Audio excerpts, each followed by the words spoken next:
The whispering hit before the badge failed. You know that moment when the office feels off, not chaotic, not loud, off like the silence right after someone drops a mug and everyone waits to see if it shattered?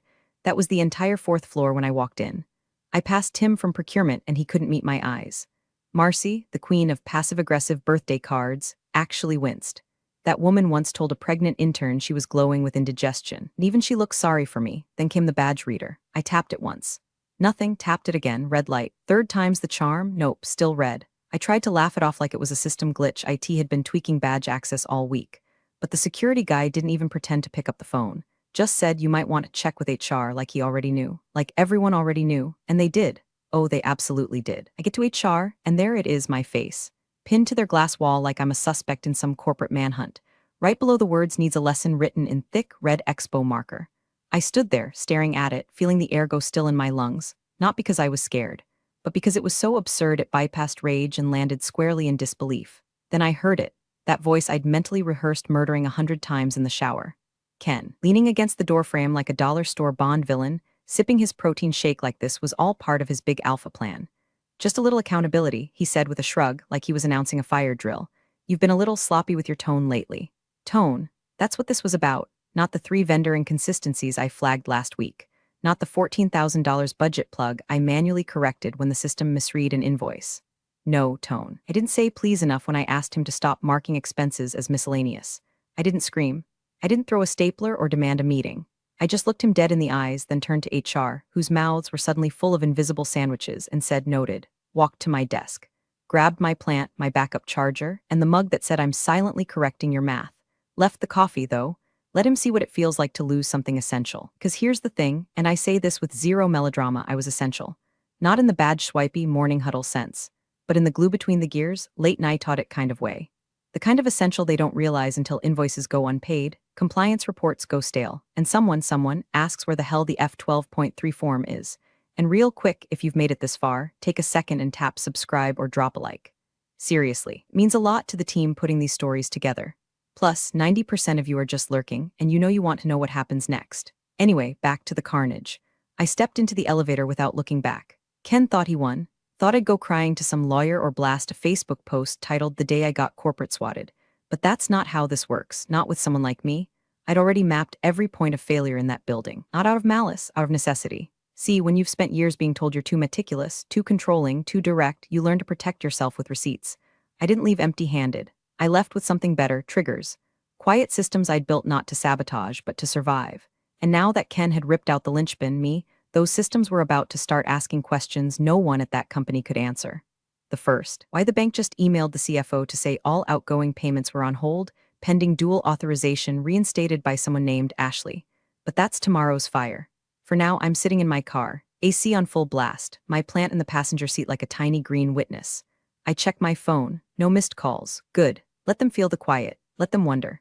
I didn't even make it out of the parking lot before the first email went out. Subject line, F12.3 activation notice.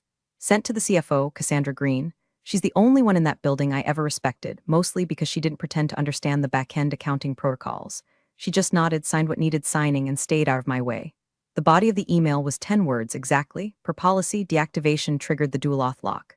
See doc, F12.3. No emojis, no salutation. Just enough to make her drop her sugar-free vanilla latte and open the compliance binder. Email 2, BCC to legal for kicks, went to Brett, our liaison at Fremont Trust, the firm's primary business bank. Hi Brett, please confirm execution of transfer freeze per standing agreement. Triggered today at 11:08 a.m. via credentials deactivation. Will advise reinstatement authority. I could practically hear him saying oh no in that tight little voice of his. Brett's nice but twitchy. Doesn't like surprises, especially not surprises that freeze 7 figures in payroll and vendor disbursements the same week the audit review starts. Then I called my accountant, canceled my direct deposit like I was just skipping brunch. Are we finally doing it? She asked. Yup, I said. Light the candle. She laughed, actually laughed, and said, I'll route everything to the holding account. Let me know when you want the SCP IRA stuff moved. And Ash, proud of you. That was the moment it really clicked. This wasn't revenge. This wasn't a tantrum. This was years of pressure finding the nearest release valve. I wasn't trying to burn the place down. I just stopped holding up the roof. If the beams cracked after that, not my problem. In the rear view, I watched the office shrink behind me like a dying idea. Beige walls, frosted glass, the illusion of control. They built that company like a tower of Jenga blocks, flashy on the outside, hollow in the middle, and balanced entirely on the hope that no one would sneeze. Well, I didn't sneeze, I just stepped back. Most people don't know what F12.3 even is. Hell, Ken never asked. It's a clause buried in the compliance continuity plan I updated last October when the board decided to digitize the audit trails. States clearly, if a Tier 2 infrastructure officer's credentials are revoked without formal documentation or exit protocol, all external transfers will be locked until dual approval is verified by compliance and legal. Ken didn't read it. Of course he didn't. He was too busy tagging me on LinkedIn posts about disruptive synergy and pushing that idiotic slogan, "We run lean, we run smart, we run first." First to what, Ken? Bankruptcy. Back at the office, that little red expo marker might as well have been a lit fuse. Because here's what happens next. The automatic vendor payment scripts hit a wall. The ACH batch scheduled for 3 p.m. gets rejected. Authorization mismatch. The contract database flags missing signatures on 3 renewed agreements I refused to e-sign because Ken wanted to just push it through. Legal gets a ping from the system asking why infrastructure privileges were revoked mid-cycle. And Cassandra? She's going to call Ken into that glass-walled war room and say, "What the hell did you do?" But I won't hear any of that. I'll be walking down aisle 6 at Target with a cart full of candles I'll never light and an $8 bottle of Pinot that tastes like victory and middle fingers. I don't need to be in the building to be in control. All I had to do was leave and make sure every weak point I used to patch stayed unpatched. Let the hemorrhaging begin. Let the replaceable cog show them what happens when she finally steps off the gear. F12.3 wasn't about revenge. It was a warning label they ignored. Now they'll get to read it, line by line, one failed transfer at a time. It started with a bounce. Monday at 2:17 p.m., the auto payment to Stratton Courier Services hit a wall. Error code 4189, authorization mismatch. Nothing flashy, no fireworks, just a silent thud in the accounts payable system like the first domino toppling on a polished conference room table. Jenna, one of the junior analysts, stared at the screen, blinking, then tried to manually override it. System said no. She messaged Tyler, mid-tier finance guy with a beard like a squirrel's nest and a fondness for kombucha brewed in his bathtub. He said, "Weird." Mine stuck too and sent a screenshot of a payment to Recon Logistics marked frozen verification failure. By 3 p.m., a quiet panic had taken hold of the finance bullpen. The group Slack channel lit up with polite chaos. Anyone else seeing delays on batch 6? Can't push payment to TDM. System wants Ashley's token? Do we have backup routing authority for Intel wires? Tyler tried to call me. Bless his heart. I didn't answer, of course. Phone was face down on my kitchen table, next to a bowl of cereal I'd had for lunch like a middle school burnout. I was watching a documentary on shipwrecks and sorting laundry, which felt cosmically appropriate. Back in the office, the questions were stacking faster than the unpaid invoices. And Ken was lounging in his corner office, scrolling through LinkedIn like a man who thought he'd won a prize. When Jenna knocked on his glass, her face pale, he actually rolled his eyes. "She'll be back," he said with a chuckle. "They always come back when the severance runs out. She's replaceable. Run it through again. Run it through again." That was his solution to everything except, of course, reading policy documents or learning how the financial systems were tied to back-end access tokens. He thought accounts payable worked like a microwave. Punch in the code, get your hot pocket. He never saw the wires underneath, never saw the firewall protocols or the way I'd structured the fail-safe triggers after the Jenkins incident last year. But Cassandra did, or at least she sensed them. At 4:03 p.m., she got her first alert from Fremont Trust. Urgent, multiple outbound transfers flagged for dual auth lock clause F12.3. Please confirm override authority. She didn't reply right away. She opened the internal policy drive, searched for F12.3, found it, and sat completely still. Meanwhile, the vendor calls started. First, it was Stratton Courier. "Hey, did our payment go through?" Then a passive-aggressive email from Recon. "We were expecting funds by EOD today. Let us know if there's been a hiccup." By 5 p.m., Tyler was sweating. Jenna looked like she was going to cry. Ken was still pretending to be unbothered, telling Cassandra that I flounced and screwed up some billing macros on her way out. She didn't respond. She was watching the numbers stall. Every minute I wasn't in that office, the wheels slowed another inch. The illusion was crumbling. Ken didn't know it yet, but he was sitting on a ghost ship, pretending the sails still worked while the hull filled with water. I'd spent years being just the quiet one, the one who likes spreadsheets too much, the one they left out of happy hour invites but looped in when things went sideways, the one who'd been passed over for promotions because you're already so good where you are. So I stayed where I was, watched, built. Every mistake they buried, I quietly tracked. Every system they duct taped, I learned to brace. I didn't fix things for recognition. I fixed them because I knew what it would cost if I didn't. And now they were learning the price of cutting the parachute cord before landing. Not with a bang, not with a scream, with a locked transfer screen, with a vendor voicemail saying, "This isn't like you." with a CFO whispering, "What exactly did we break?" into a dead phone line. And me? I was sipping orange juice from a wine glass because petty victories deserve presentation, watching the inbox swell with panic, wondering how long it'd take before they realized. She didn't just leave, she let go. Cassandra didn't even make it to her desk. She came in through the south stairwell. She always used the front elevator, always, unless something was wrong. Her heels clipped sharp against the tile, lips pressed into a line that could saw wood. One of the interns offered her a coffee. She didn't blink, just walked straight through the bullpen like she was aiming a missile. Ken was mid-brag to some poor visiting client, something about restructuring inefficiencies and lean pivoting, when she opened the conference room door and said, "Inside." Now, he chuckled at first, gave a little nod to the client, did that dad walk into the room like it was all beneath him, until Cassandra slammed the door behind them hard enough to rattle the glass. "I just got off the phone with Brett from Fremont," she said. "No warm-up, no preamble. Bank has frozen all outgoing payments over $10,000. That includes payroll processing, logistics disbursements, and 3 escrow-linked transfers tied to the compliance audit. Care to explain?" Ken blinked. "I what?" She held up her phone like it was a court summons. Ashley's credentials were deactivated at 11:08 a.m. Per Clause F12.3, her removal without process triggers a dual-auth lockdown on all outbound funds. "You knew that, right?" Silence. Ken opened his mouth, but nothing came out. Cassandra stared him down like he was a bug under a microscope. "Did you file a formal warning before revoking her access?" He squirmed. "It was just a joke." "Jesus." HR put her photo up as a motivational thing. "Needs a lesson, you know how we do." "Morale stuff." "Morale?" Her voice dropped 2 octaves. "You hung her face on a wall like a wanted poster. You humiliated the person who reconciled every dollar that went through this building for the past 5 years, and you did it without process." She overreacted. "No," Cassandra said. "You underprepared." She pulled a folder from her bag and dropped it on the table. Inside, printouts of emails, Slack receipts, Ashley's policy update logs, the signed implementation of Clause F12.3, and a memo she'd written 3 months prior titled, "Continuity Safeguards in the Event of Unauthorized Credential Revocation." Ken pawed through it like he was searching for a lifeline. She set this up?" "Yes," Cassandra said, "after your last attempt to restructure her out of a bonus cycle." He tried to laugh again. It came out as a wheeze. "So what, this is revenge?" Cassandra's look could have frozen the sun. "No, Ken, this is insurance, sabotage proofing. She didn't take us down." "You did?" All she did was stop holding the ceiling up. Outside, the finance bullpen had gone uncomfortably quiet. Tyler sat frozen in front of his screen. Jenna was on her 3rd coffee and shaking like a chihuahua. The intern kept peeking toward the conference room like she was expecting smoke to pour out. Inside, Cassandra dropped the next bomb. "I need you to understand something," she said, her tone shifting from fire to frost. Ashley didn't send one angry email. She didn't scream, she didn't demand an exit package. She just walked away, and within an hour, half our financial infrastructure locked itself down. That is not an accident, that is someone who planned for exactly this. Ken looked up, pale now. "Can we reverse it?" She didn't answer. Just walked to the door, opened it, and said, "Legal's waiting upstairs. Get your documentation in order if you have any." He followed her out like a kicked dog. Color drained from his face.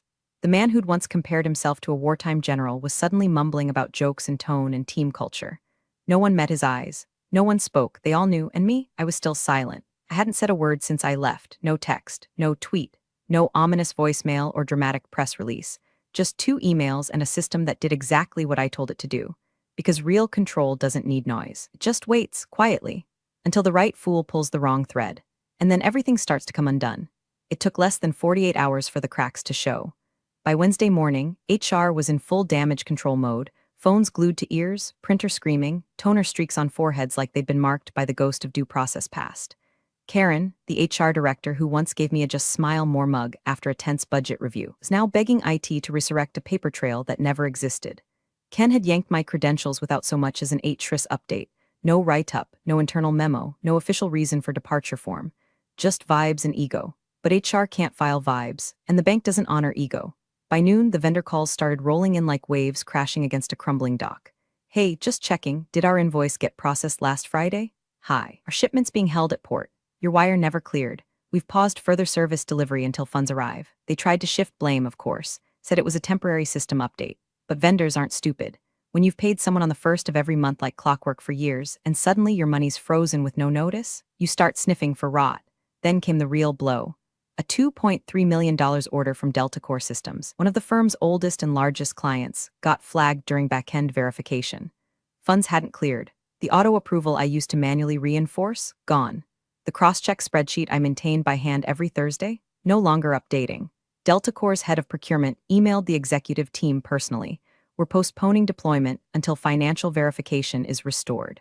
This isn't the first delay we've seen this quarter. Translation, we don't trust you anymore. Ken, now sweating through his pale blue shirt like a human water feature, tried to blame the junior analysts. They're still learning, he told Cassandra, who had long since stopped blinking during his monologues. We need to stop over-engineering this stuff. Ashley just made it too complicated. Complicated? She said, voice sharp enough to shave steel. You mean functional. But the real humiliation came at 3:41 p.m., when the compliance officer, Moira Caldwell, stepped into the finance pit like a funeral director. Moira didn't talk much. She didn't need to. Her walk alone said try me in 6 languages. She carried a thin black binder labeled Ashley T. Protocols and a legal pad already filled with red ink notes. I'm conducting a spot review, she announced. Ashley's Q1 audit uncovered irregular overrides. Need to trace them? Ken stammered. That's all handled. Legacy stuff. She was always a bit paranoid with controls. Moira looked at him the way you look at someone who just asked if HTML is a flavor of soup. Did you authorize these overrides? She asked. Ken hesitated, some of them, for efficiency. Moira flipped the binder to page 7. These entries bypassed internal thresholds. No 2-key confirmation. No compliance timestamp. These aren't efficiency measures. They're breaches. His mouth opened, closed, opened again.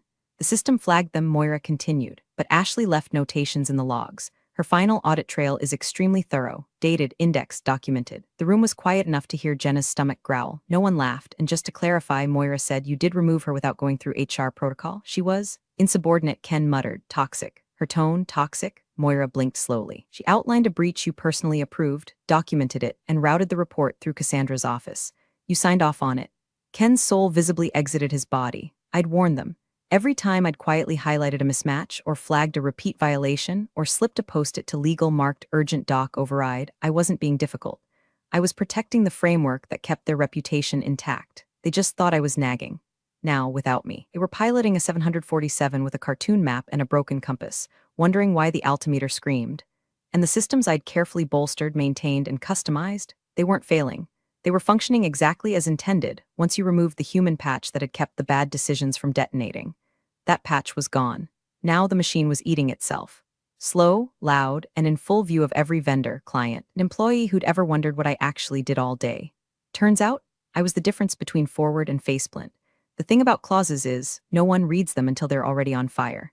Late Thursday afternoon, legal finally got involved, not because they wanted to, but because they had to. Moira's audit triggered a full-scale compliance review, and someone upstairs realized they didn't actually know what my role had been contractually classified as. They knew what my title was, Senior Accounts Specialist, neat and vague, the kind of title that sounds important but is easy to ignore. But the function behind that title, that lived in the fine print, so they dug. And there it was, plain as the red ink on Ken's quarterly reviews, buried in Addendum 6 of my employment agreement, in a section no one had touched since the last security audit. Clause F12.3. Employee designated as Tier 2 critical infrastructure. Removal of credentials without documented cause or formal HR process shall trigger mandatory freeze of high-value transfers, require dual auth override, and alert third-party custodians. I'd written the clause myself. Well, drafted it, technically. After Ken tried to restructure me out of my quarterly retention bonus last year and rerouted one of my vendor audits to a summer intern, I walked straight to legal with my receipts. I didn't scream. I didn't threaten. I simply showed them the risk profile of letting someone like me not be covered by safeguard protections. A week later, they added the clause. Ken initialed it. He signed the damn thing, but he never read it. Now, in the legal conference room, usually reserved for mergers and trademark disputes, Cassandra stood with one hand on the back of a chair, looking like she was about to commit corporate homicide. Ken was seated, clammy and pink around the collar, trying to act like this was all just a learning moment. Across from him, Emily Tran, Associate GC, black blazer, steel-rimmed glasses, scrolled through my PDF like she was reading the terms of his execution. This contract categorizes her as critical, she said, tapping the screen. Not just finance, not just infrastructure. Critical infrastructure. That triggers federal compliance standards. Her removal without process is an internal control breach under Section 108 of the Financial Data Handling Act. Ken blinked, hands flat on the table. What does that mean? Cassandra didn't look away from him when she said it. It means we've committed a breach. And it's documented, and it's traceable. And if we don't self-report before audit, the fines start at $250,000. Silence, then Emily added almost offhand, also your signature's right here. Page 9. Ken leaned in as if seeing it would undo it, his name, right next to the clause with a timestamp. The ink might as well have screamed you did this. He looked up, cheeks drained of all color. She set this up. No, Cassandra corrected. She protected us. You just didn't understand what she was protecting us from. The room fell quiet. Not that kind of corporate quiet where people pretend not to check their phones.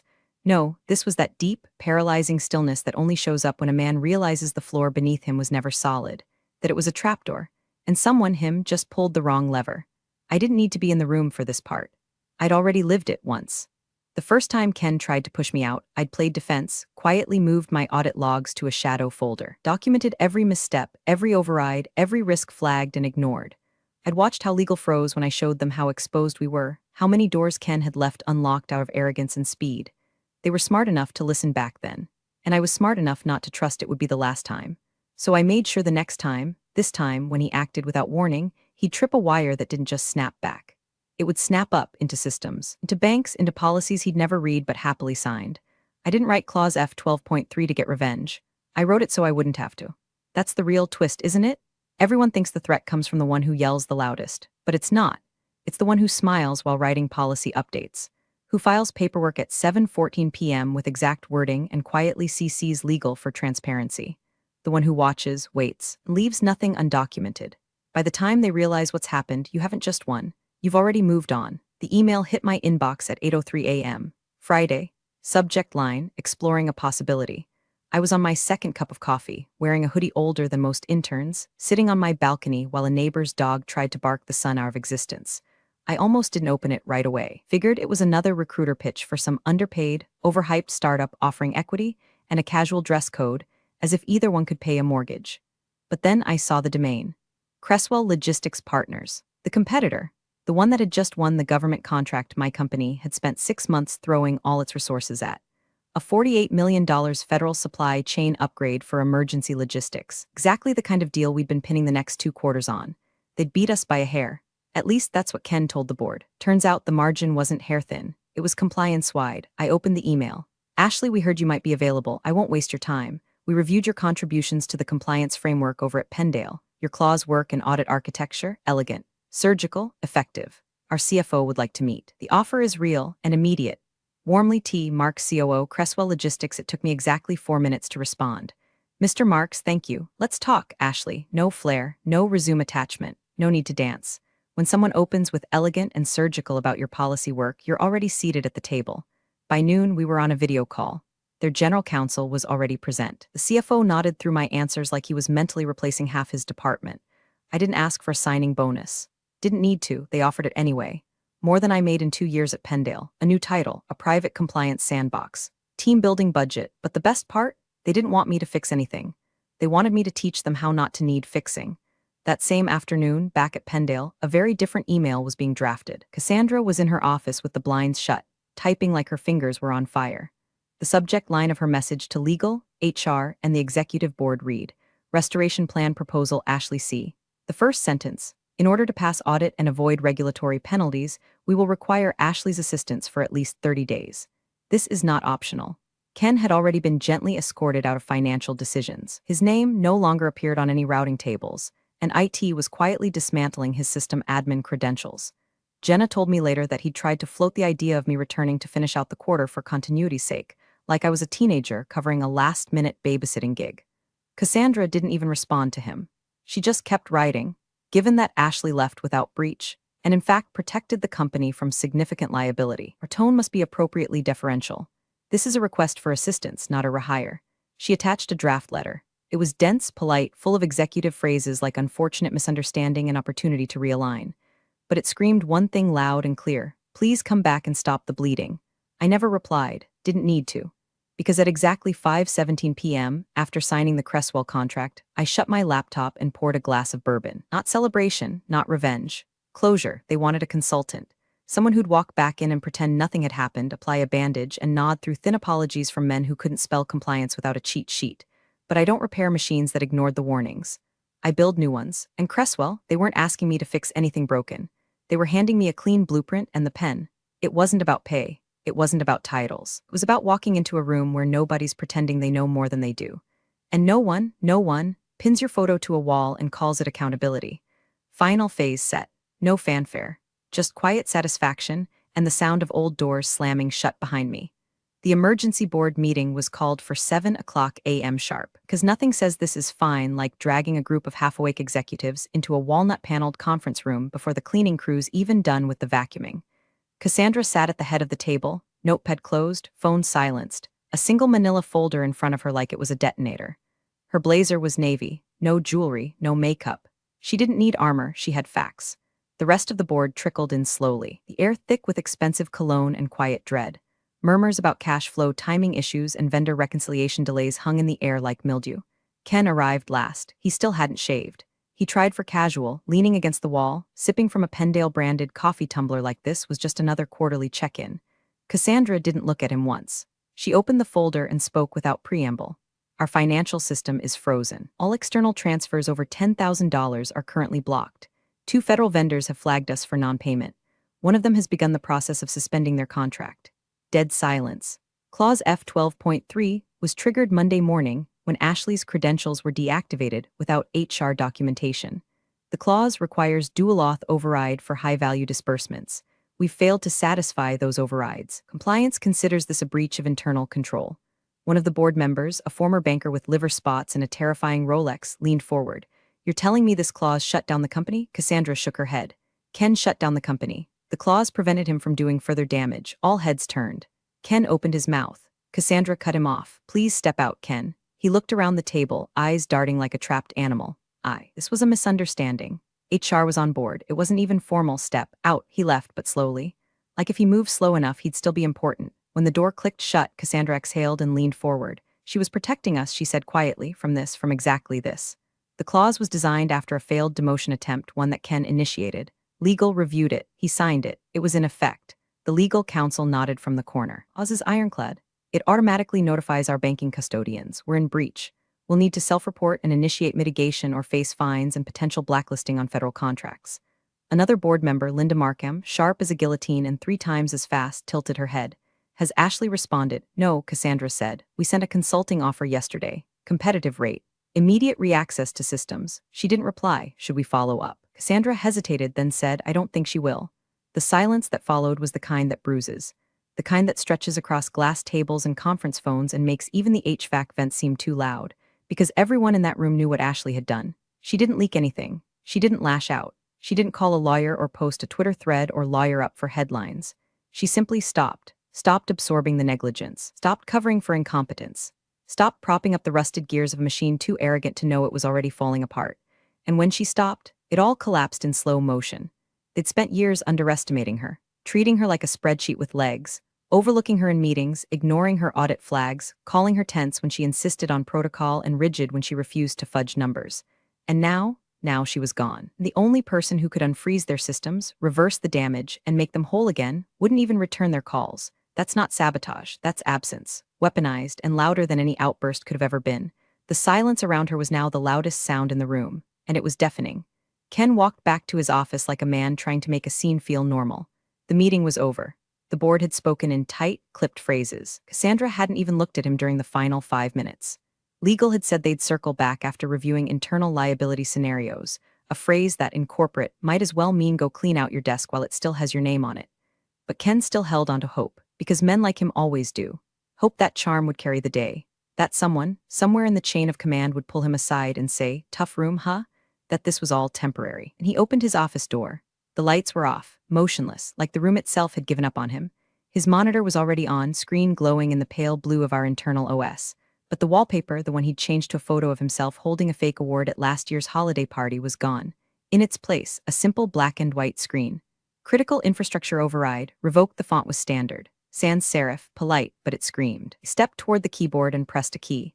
Nothing, moved the mouse, still nothing. The computer didn't freeze, it locked him out, like it knew, like it had been waiting. He turned just in time to see Cassandra standing in the doorway. No folder, no clipboard, just her. Calm, she didn't sabotage us, she said. She protected us from you. Ken opened his mouth to argue. She cut him off. You never understood what she was protecting. Not really. You thought it was about balance sheets and vendor codes, but she was holding the architecture together. The protocols, the trust, the credibility. You were swinging a hammer through a glass house and wondering why the cold was getting in. She stepped aside. Security waited at the end of the hall. He didn't fight. just walked toward the elevator, a ghost of himself, clutching a coffee tumbler that now looked ridiculous in his hand. Meanwhile, I arrived at Cresswell's HQ 15 minutes early. The lobby smelled like actual espresso, not burned desperation. My badge worked on the first swipe. No red light, just a satisfying ding and a green glow. Welcome. A woman named Evie from operations walked me to my new desk. I had a view of the river. The chair was ergonomic and quiet. No squeaky backrest like the one Ken never approved a replacement for. My monitor was already set up with my preferred settings. 2 screens, vertical alignment. A note on the desk, welcome aboard, we've been waiting. By 9 a.m., I was in a glass conference room with the CFO, the head of compliance, and the COO. They smiled. We read the clause you built, the COO said. Elegant. You didn't just protect a company, you engineered resilience. We want that here. The CFO nodded. Would you be open to teaching our compliance team how you structured it? Build something permanent. Long term, I sipped my coffee. Better beans, smoother cup, my kind of room. I set the mug down and smiled. Sure, I said. Let's call the session How Not to Be the Lesson. And just like that, the ones who thought I was disposable finally learned the truth. I was never just the infrastructure. I was the storm shelter they tore down for better airflow. And when the sky cracked open, I didn't slam the door. I just walked out and let the wind do the rest. Thanks for watching, you cubicle warriors. Hit that subscribe button. Unless you're my old boss, then you're on your own. Revenge of the coffee pot strikes again. Yeah. Impervious to con. Dude, let me tell you something. I have been in a few cults. Like, I get sucked in all the time by shit. I'm not embarrassed to say it. I'm highly susceptible to propaganda. Me too. I think everybody is. That's why it works. I mean, I don't buy into all of it, obviously, but it's quite a bit. Well, it's like a lullaby. It's like a sweet fairy tale. You hear it and you're like, oh my God. You know when I really wanted propaganda? What? Right after September 11th. Oh, hell yeah. I was ready. Give me a whiskey drinking, cigar smoking politician in a room. Fuck yeah. Like laying out, some red meat eating guy laying out maps. We're going to go over there and fuck these people up and fuck these people up, and this shit ain't happening again. All right. And that's scary. Check this out. I saw an article about someone calling bullshit on Ghost Murmur, and they said that in the post articles, this was actually listed as what the pilot had. And it even says it in this article here. So the successful rescue of this U.S. F-15E Strike Eagle navigator over southwestern Iran highlighted one of the most advanced tools in modern combat search and rescue, the Combat Survivor Evader Locator. Manufactured by Boeing, it's a compact 800-gram device integrated into a pilot's survival vest. It remains attached after ejection, continuously transmitting encrypted location data and preloaded messages such as injured or ready for extraction. These signals use rapid frequency hopping and ultra-short bursts, making detection by enemy electronic warfare systems extremely difficult. He was going into how the explanation of what this technology is and what they described it doing don't really match up. Yeah, they were with the Ghost Murmur thing, with Ghost Murmur, right? Because it's using something. Ghost Murmur, quantum. Ghost Murmur sounds. There's part of me that's going, I don't buy that one. That one gives me like, nah. You're right.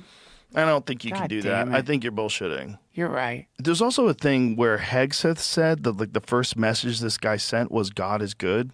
No, he didn't say that. I believe he did. Please search that.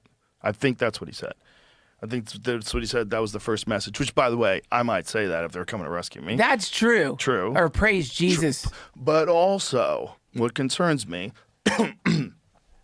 That's Allah Akbar. God as a is person who admires the work of Jesus Christ, Yes. what concerns me is there is an increasing amount of talk among a lot of these guys that are in the service of them being told shit that's like right out of a Charlton Heston movie. Yeah, man. Yeah, like the one guy that said that Trump was anointed by Jesus Christ and that this was to bring the Armageddon so that Jesus comes back. Jesus. Yeah, the guy said it with a big creepy smile on his face, apparently. So what is he saying? His first message was simple, and it was powerful. He sent a message, God is good. In that moment of isolation and danger, his faith and fighting spirit shone through. You see, Jesus, Lord in the heaven. Jessica Lynch story. Always, Jesus, Lord in history heaven. repeats itself. Well, it doesn't repeat itself, but it rhymes. Who said that? That's Mark Twain. That's right. That's Mark Twain. That's right. Isn't that the same statement? Yeah. It's Yeah, that's Allah. what he said. Yeah. Yeah, Allah is the greatest. Yeah. The interesting thing is like, I believe Muslims